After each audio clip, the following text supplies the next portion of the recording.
Hi everyone, this is Gaurav and I'm going to show you how to install Java and Eclipse on a Windows machine. So whatever browser you want, open that and search for Java SE. It will take you to Oracle's website where you click on Java Downloads. The latest version at the time of recording this video is Java 18.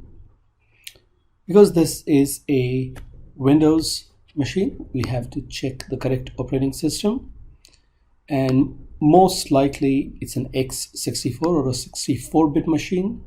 Choose the x64 installer, which is .exe. 150 megabytes file takes about 30 seconds on my computer. It might be faster or slower on your computer, so not a big deal. Let's wait for it to finish downloading.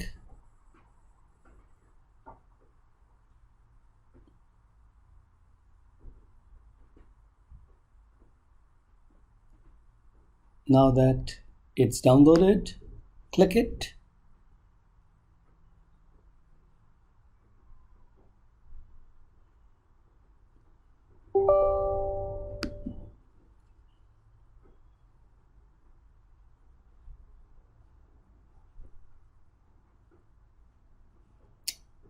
And choose next. Choose the default location, not a big problem. Next, and it's going to install Java 18.0.2 on your computer. While it's being, actually let's wait for it to finish installing.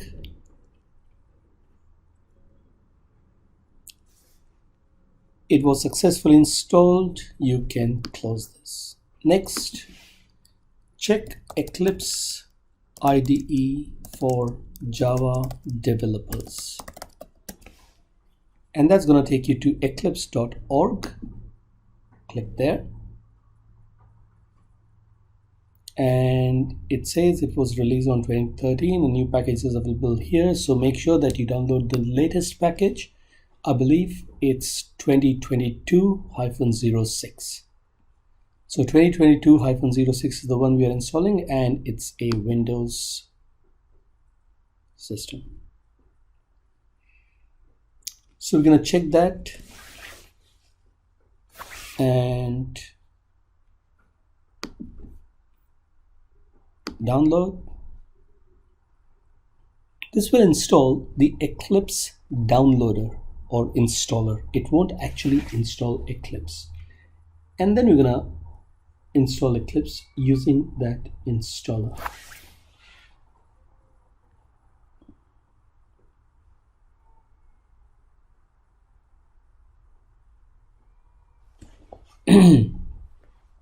Okay, so now that the installer is there, double click on it to open the installer.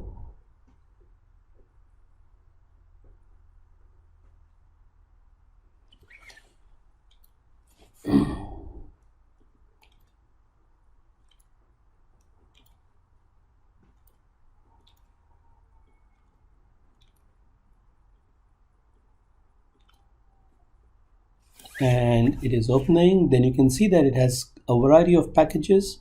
The one we want to install is the first one, Eclipse IDE for Java developers. Notice that we have already installed Java, and that was a key step, and that's how it knows that Java exists. Install this.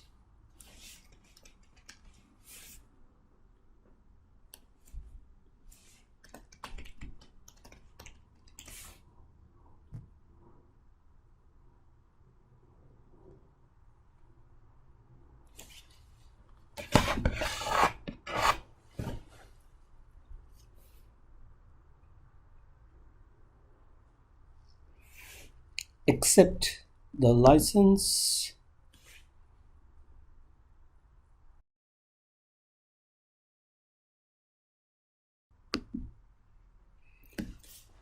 Okay, so here you can see that the installation has completed and we can launch Eclipse.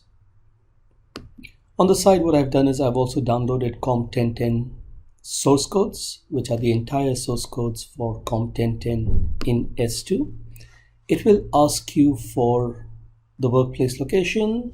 You can choose it or you can leave it as default, that's fine. And you can also enable use this and do not ask again, launch. This is the welcome screen, and you can hide the welcome screen by clicking on hide, maximize it. And now what we're going to do is the next step. So that's not really a core part of this video, but we'll do this for completeness anyway. We are going to import a project. So import projects, click on general, click on existing projects into workspace, click on next, click on select archive file because it's a zip file from which we are getting it. Browse for this, and in downloads I have comp 1010 source codes. If everything is correct, it will have a project here and it will have a tick mark against it, and finish it. The project is imported. It's built with Java 9 compatibility, so anything after Java 9, it will be compatible with that. Now you'll see that it has a long list of files or packages. Click on the three dots, choose package presentation and choose hierarchical. And that's going to organize it in a much better format. Practice package contains the weekly submission templates. So I'm just going to run the introduction tests to verify that our installation is correct.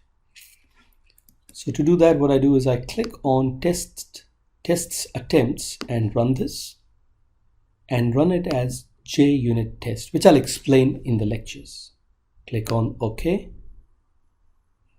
Now it will say, do you want to allow access for Eclipse? And you can say yes, allow access. Right now you see that all 33 tests fail, which is okay. As you complete the functions in the attempts, these tests will start passing. So what I'm going to do is I'm going to run complete the first one just to show you that it does actually pass when you implement it correctly. What it says is the parameter is n and you're returning the cube of n. A cube of a number is the number multiplied by itself and multiplied by itself, so to the power of 3. Click on tests attempts again and run this. And now you can see that the failures have become 32 and test cube has in fact passed. If you want to isolate a single test, you can go to stage 1 test and you can double click on I only want to test the cube function and run this, and gives you this beautiful green bar. When all your tests that you're running pass, that blue or red bar gets converted to a green bar, and that's what we are all aiming for. I hope this video was useful for you and you enjoy writing programs to tests in Comp 1010. Thank you very much.